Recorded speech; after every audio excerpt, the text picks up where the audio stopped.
ಆಹಾ ಶ್ರೀಹರೇ, ನಾನು ನಿನ್ನ ದಾಸನ ದಾಸನು. ನನ್ನ ಮನಸ್ಸು ನಿನ್ನನ್ನು ಸ್ಮರಿಸಲಿ, ನನ್ನ ನಾಲಿಗೆಯು ನಿನ್ನನ್ನು ಕೊಂಡಾಡಲಿ, ನನ್ನ ದೇಹವು ನಿನ್ನ ಸೇವೆಯನ್ನು ಮಾಡಲಿ, ನನ್ನ ಕೈಗಳು ನಿನ್ನ ಕಮಲದಂತಿರುವ ಪಾದಸ್ಪರ್ಶದ ಸುಖವನ್ನು ಅನುಭವಿಸಲಿ.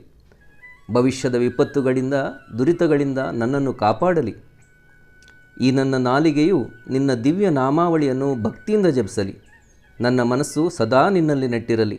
ಒಂದು ಕ್ಷಣವೂ ನಿನ್ನನ್ನಲ್ಲದೆ ಬೇರೆ ಎಲ್ಲಿಯೂ ಇತರೆ ವಿಚಾರಗಳತ್ತ ಗಮನಹರಿಸದೆ ಭಕ್ತಿಯಿಂದ ಕೇಂದ್ರೀಕರಿಸಲಿ.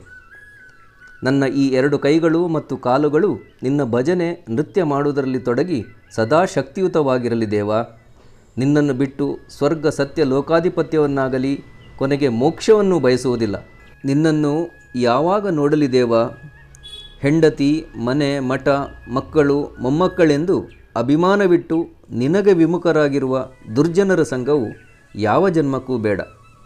ಜೈ ಶ್ರೀಹರಿ. ಹರೇ ಕೃಷ್ಣ.